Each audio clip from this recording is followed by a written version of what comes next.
Back to It Starts With You podcast. I am so incredibly honored and grateful to have Lahari Jones joining us today. Lahari, thank you for joining me. Thank you so much for having me, Julie. It's an honor and a privilege to be here with you today.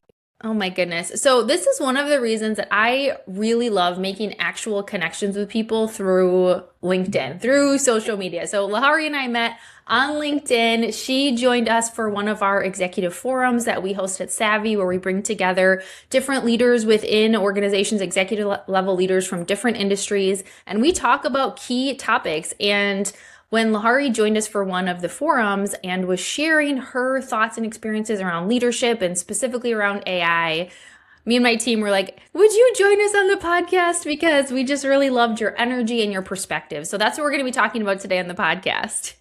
Thank you, Julie. I'm excited.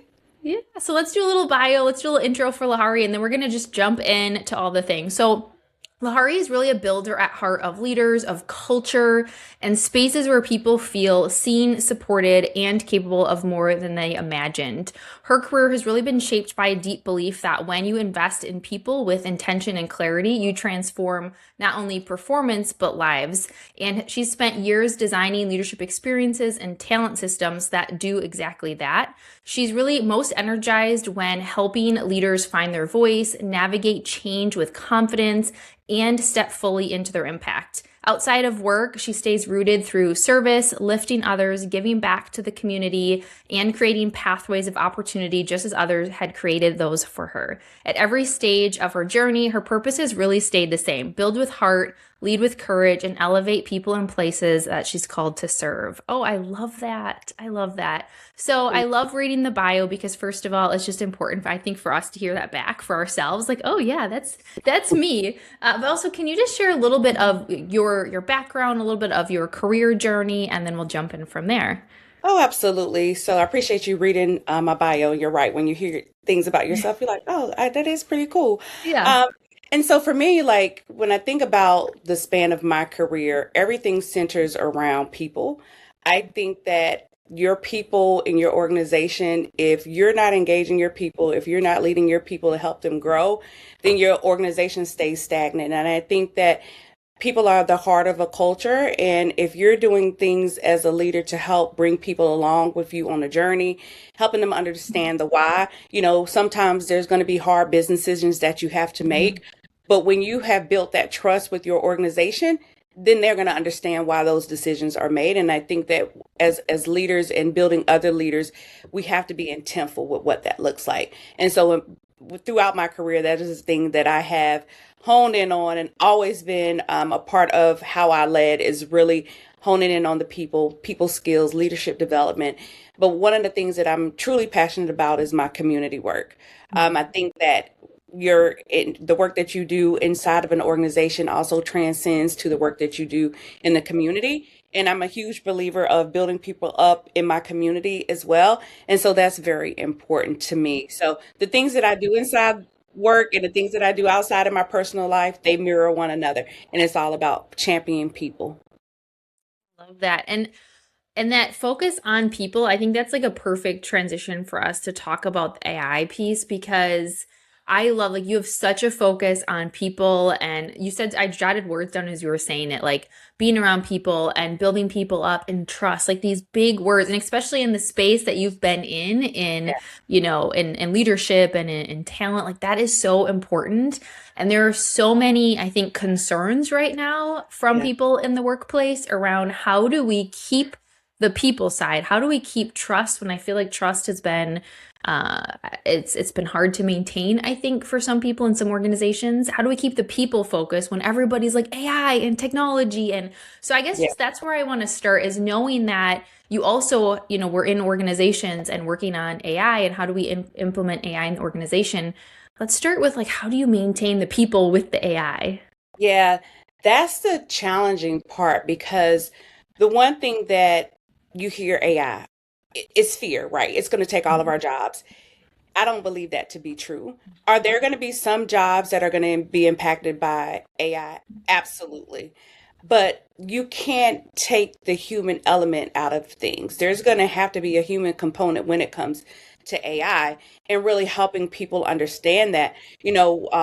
At my previous organization, we were on this whole AI transformation journey because we're looking to be an AI first organization.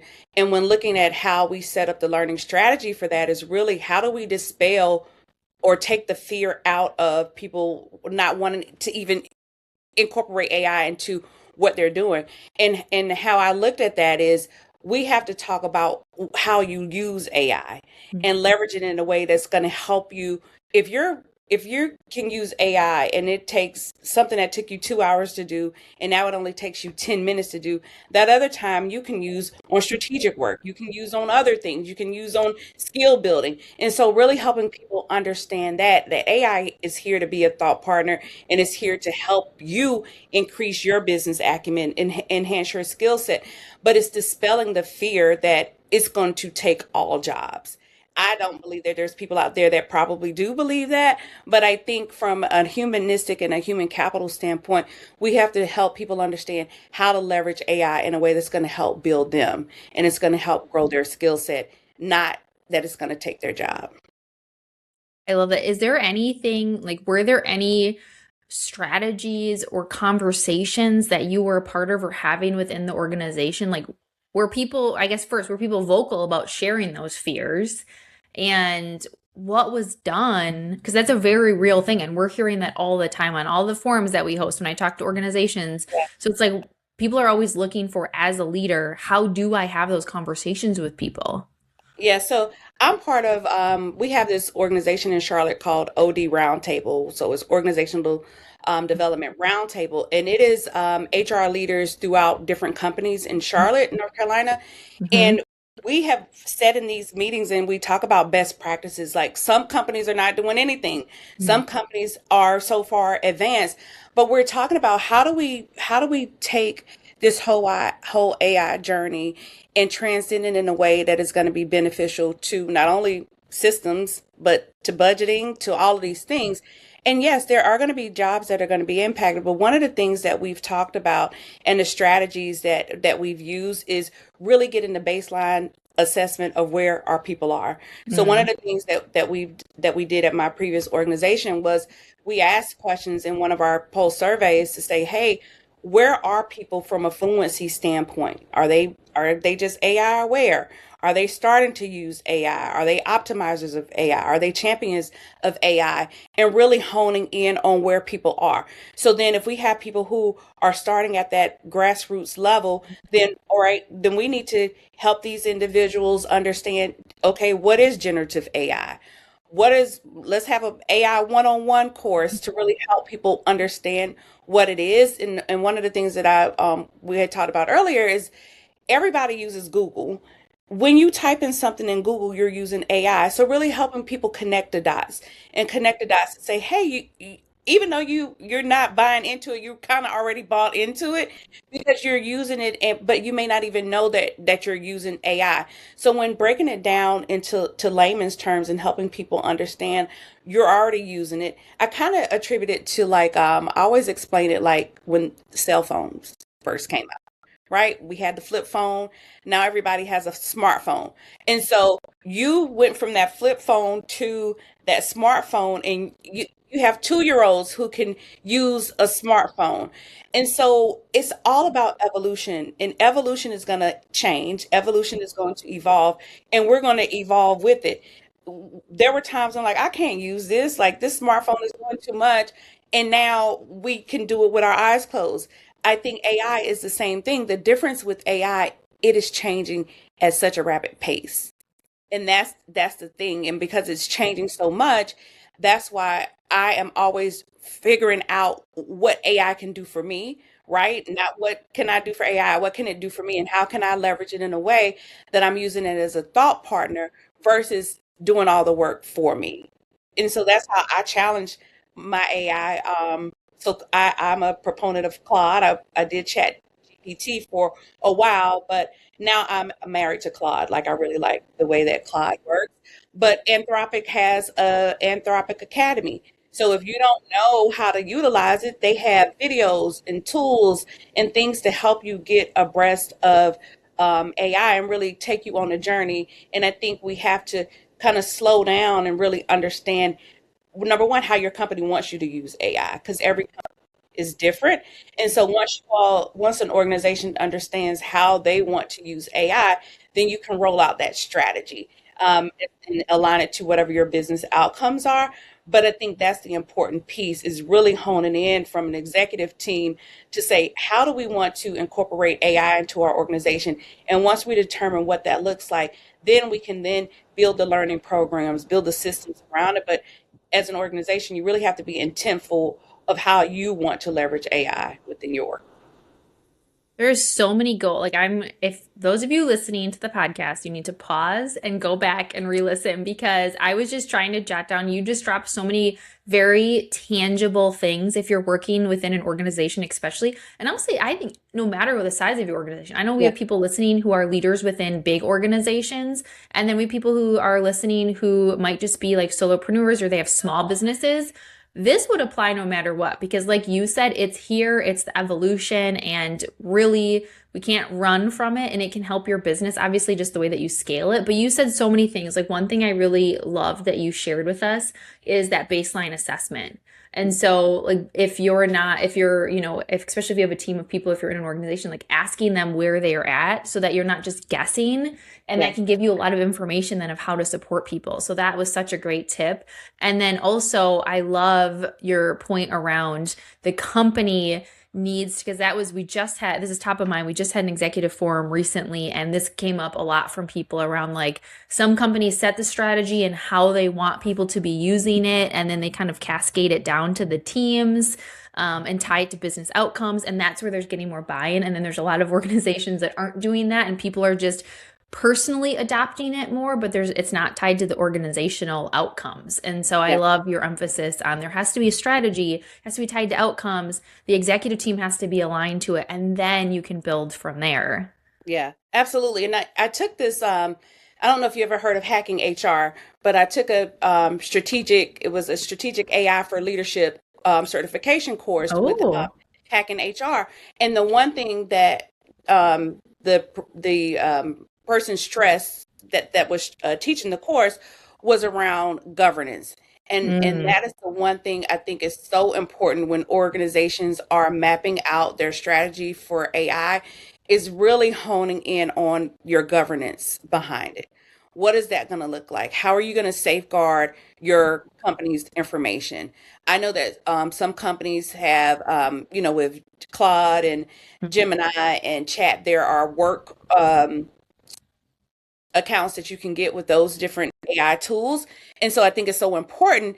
So when you're thinking about your strategy and thinking about how you're going to roll out AI to your organization, whether you're a small organization or a large organization, is really, what is the governance going to look like? How are we going to ensure that we're protecting our customers' information, our internal information? Because once it's out there, it's out there. And AI is such a vast um, network of information. So you want to make sure that you're safeguarding that information.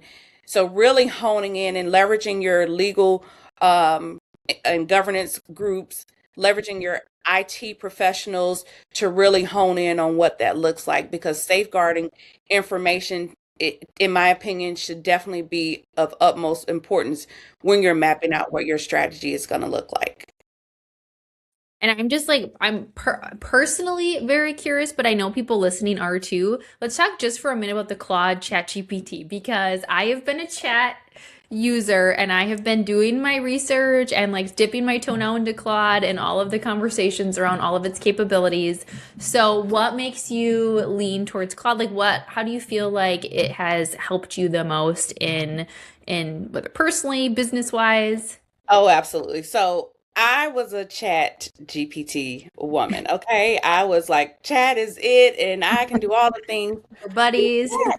Yes, like chat knows me. Like I can Yeah. just, like, chat is my best friend. Mm-hmm. And so when I got introduced to Claude, I first did their Claude one-on-one course, right? Mm-hmm. I was like, let me just check it out. And, but the difference between Claude and chat is, I just like the way that it challenges you. So, like, Mm-hmm. ChatGPT be like, "Oh, Lahara, you're just the best thing since sliced bread." Yes. Yes.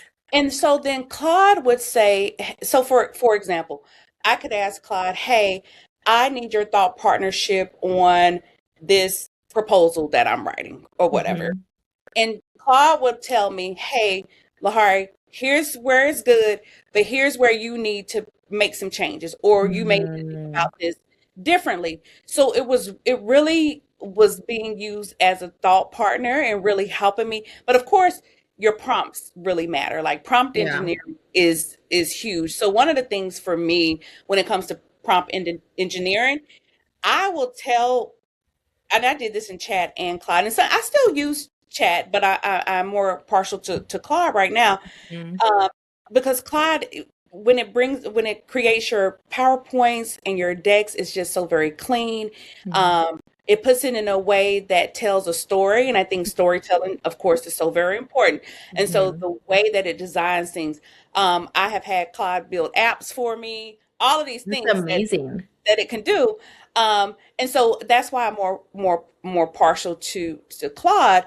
But the thing is, you can set Claude up in projects, and you can put projects, and you can upload files and things like that, and it will then you can use that to build things. So I'm Hmm. still learning. I do not claim to be an expert in AI at all. Hmm. But the one thing that I do want to stress is when I'm putting anything or when I'm working with AI, to not lose my critical thinking skills. I'm Hmm. building out my outline first. I'm building out all my things first, my proposals, my case studies, all of those things. I am intentfully building those out. And then I will say, "Hey, Claude, I want to leverage you as a thought partner, poke holes in this. Am I missing anything? Hmm. If I have to present this and I want you to act like the CEO of a company, and if I presented this to you, where am I missing the mark?" So I Hmm. leverage it in that way. And one thing about, I want to go back to prompt engineering. If I don't know how to write a prompt, I will tell Claude, "Hey, Claude, this is what I'm thinking. This is what I want the outcome to be. Can you create me a prompt to get to what I'm trying Oh, to do?" so smart. And it will create the best prompt, and all you got to do is copy and paste it. And Yep. so I'm trying to use AI in a way, because I struggle with how to create a prompt, like what is a good prompt. And so Hmm. now I just have it created for me, and then it does the magic. So there's I'm writing down so many notes right now. Like and I'm like because this is so helpful for me, and I know people listening too. Because like you said, like no expert, but this is what people want. They want people who are learning and using it and trialing things out that they can learn from. and I will tell you, I'm I'm not an instructional designer by trade, but I've led instructional designers before, so I'm dangerous Hmm. enough to go create an e-learning course. Hmm. So I had to create an e-learning course, and I was like, I will never forget this moment. I was on a train from Raleigh to Charlotte, and I was like, I'm going to create an e-learning course with AI. I had no idea how to do it. So I was like, "Hey, I want to create an e-learning course, and need my e-learning course to have these components in it. These are the modules that I want. This is what I want each module to have. Are you able to build this for me?" This is when I was married to Chat. Hmm. Chat created my whole entire storyboard, and the only thing that I had to do was upload my storyboard into the um, instructional design tool, and it built Hmm.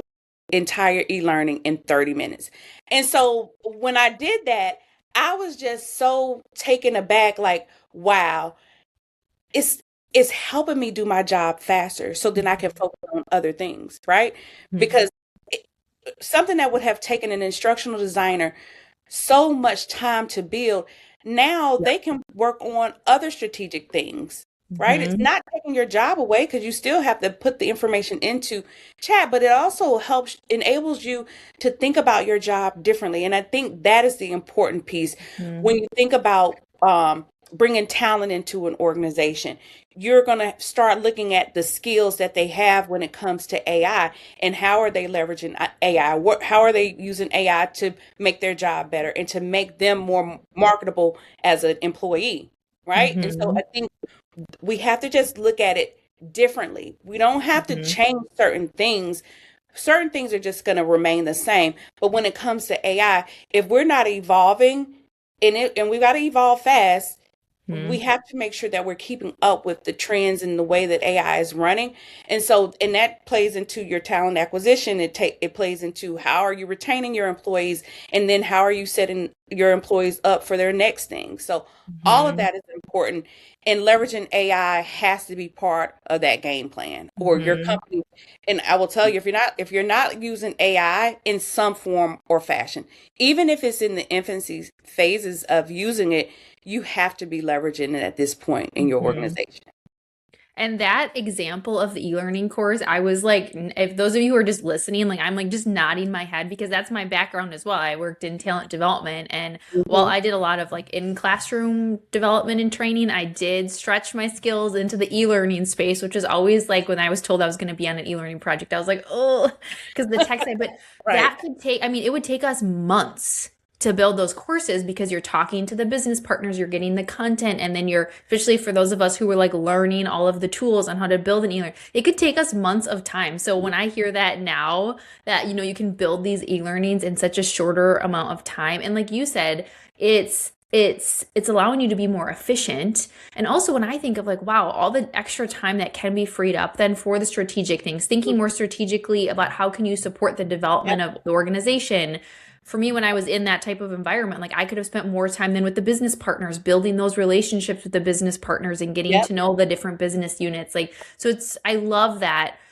Think differently. I wrote that down. I think that's what you said. I think even just like, we could just emphasize that, like just thinking differently. And then you made that whole connection to the talent acquisition, because that's a big part of it. Is if people want to, and I will admit, like I've openly admitted this on the podcast before, like I would love to not use AI. Like I am not a techie person. I love the human to human connection. I'm like, for a long time I was like, I don't want to touch this. And then I realized too, like, no, that doesn't work. I cannot do that. It's not going anywhere. It needs to help me as an organization. And, I work with organizations that use it. So I had to challenge my own thinking around it and not stick my like heels in the ground. And like you said, when people are looking at bringing people into the organization, you have to have people who are willing to Yeah. learn it and to try things and to challenge the way that they're doing things. And I think too, if you're listening to this and you're someone who's looking to get within an organization or switch organizations, like that is something that organizations are looking for, is people who Yep. are willing, that they're using it, they're willing to learn it, they're willing to try it, that they're willing to think differently with it. Absolutely. And I think just being curious about Mm-hmm. it, right? Mm-hmm. AI is something that curiosity, and so you've got to go and use it. You have to use it in order to really understand how and there's something that changes about AI every single day. So I understand that it can be overwhelming. And Mm-hmm. so I just use it in a way that, okay, I've learned this, now let me try something else. I did Mm-hmm. that, master that, so let me try something else.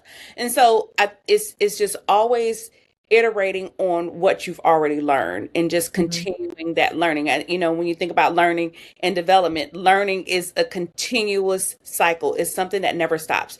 You're always going to continue to learn. We've been learning since we got Mm-hmm. here on this earth. So learning is something that is inevitable, and AI now is just a part of that learning journey. Mm-hmm. And I love too, the other thing you emphasize, and I know we talked about it before we started recording, was those critical thinking skills. And I think that is, I'd love to just chat about that a little bit, because I am hearing that a lot too. Like, hey, people are looking for like critical thinking trainings, and like how do you get people, because we are now, first of all, it's like we don't want to lose that skill. And also we are actually asking some people to step up because they're quote unquote maybe freeing up more time from the things that AI can help them with, that then they're now being challenged to think more strategically, to have more critical thinking when maybe that's not what they were doing. So I'm just curious if that was a part of, any your experience of like, how do we help people maintain, or how do we help people build that muscle of that strategic thinking? Yeah, I think, AI is not going to solve for everything. When it comes to these soft skills, you still have to have the trainings around it, the Mm-hmm. learnings around it. You still have to teach people certain things that Mm-hmm. you can go in and tell AI, hey, I need help with critical thinking, but it's going to look at it from not a personal standpoint. It's going to look at it from the AI language Right. model, right? So as learning professionals, we have to be intentful when we're designing learning programs. We still have to design programming that is going to help people enhance their skills. we have to do upskilling courses. We can leverage AI to help build those things, but when you're really helping people hone in on critical thinking skills, strategic thinking skills, communication, all of those soft skills, you still have to have that human to human connection to help people build those things. And that's the Mhm. one thing that I don't want AI to overtake, is that human to human connection, Mhm. because we still have to have that. Because Mhm. are we going to, are robots going to be running everything? Because then there's going to be no more emotional intelligence and Mhm. all of those things. So I think we have to really stay in tune to not losing that, in my Mhm. opinion. I think that's Mhm. important. That's what's important to me. And so that is just how I look at it. I don't, people Mhm. may agree or not, but I think Mhm. that human capital, and still having that emotional connection and human connection is so very important. Mhm. Well, yeah, and that's so we were just looking at in our recent forum we were doing is we were reviewing the it was the Gallup's 2026 workplace report and then the Deloitte's global trends report. And that was Hmm. actually something that we talked about because it's a big shift from even the year before where it's not just like now how our it's not just about like getting all the companies, it's not all about getting all the AI and getting it the fastest or getting like the most of it. But the thing that they pointed out was that I don't remember exactly what the quote was, but it was something around the human edge. Like Hmm. now organizations and people are realizing that it's really this human to technology partnership and that the Absolutely. human edge is going to be what sets it apart. And so I do think that that's actually given people maybe a little bit like a breath, like a little like sigh of relief to realize like I'm still needed. And yes, it was like, I think organizations and all of us were like tech for, now it's like we're realizing, okay, there is this connection. And I just want to make a little transition. We have a few minutes left, but I want to make a little transition because we're talking about AI in the workplace and critical thinking skills. And just made me think like what other I don't know if soft skills or I know some organizations use soft skills or just human skills or however we want to say it, but like what other leadership type skills do you think are really relevant right now for either just like something you're focusing on or that you see needs to be worked on within leaders in the organization? That's a great question, Julie. And I think, just from my lens and my vantage point, is really leaders, and this may hurt Mhm. some leaders. It Sorry, may not. everyone can take it. We I tough think love. uh, I think leadership accountability is huge right now.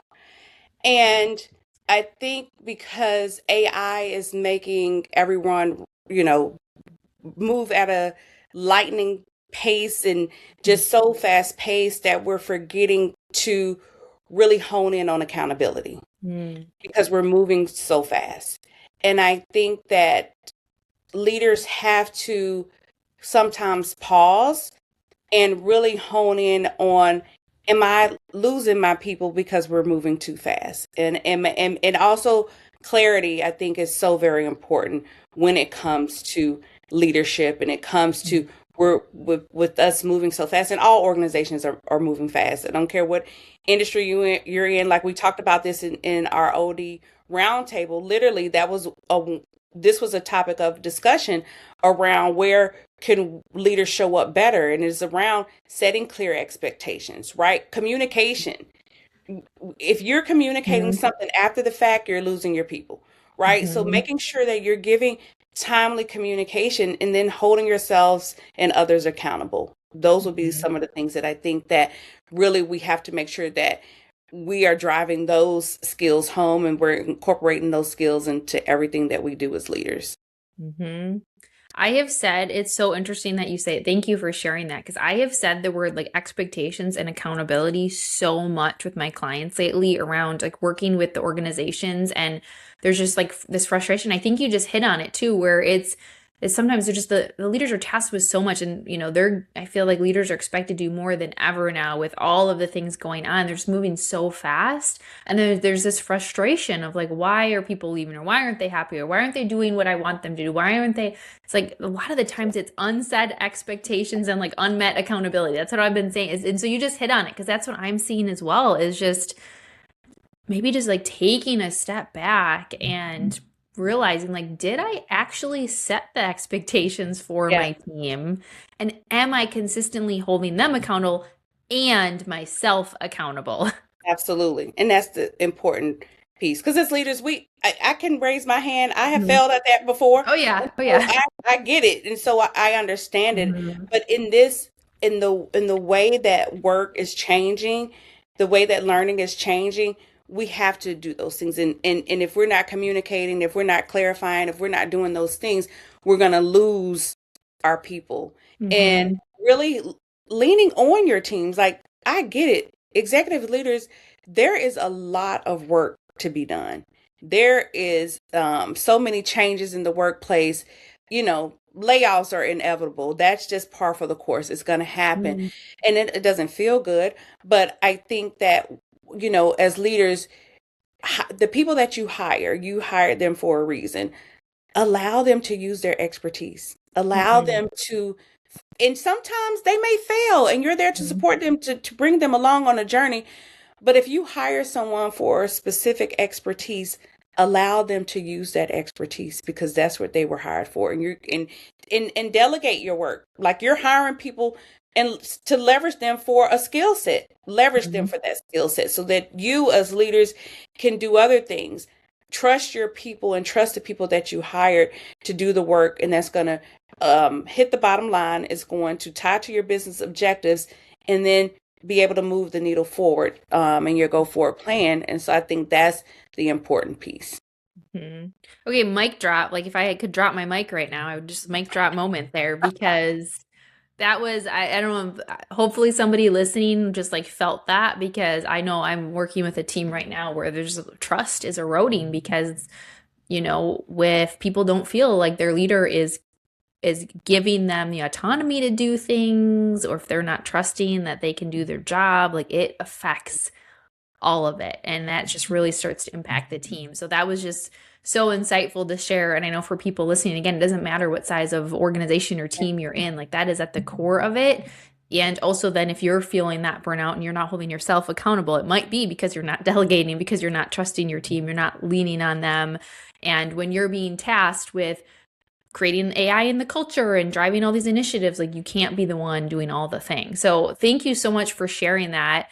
Is there anything else that you want to share with those listening around something that we just talked about or anything that you just want to share with people listening around leadership before we start to wrap up?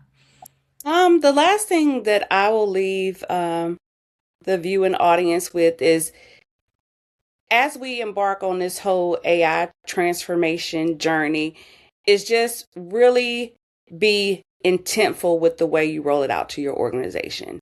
Really understand how it's going to impact all levels in your organization, from your front line all the way up to your executive leadership team, and ensuring that you don't miss anybody in between and that you take everyone on the journey. And I think the most important thing that I will say, and I will leave it with this, is just to meet people where they are when Mm. it comes to this AI journey.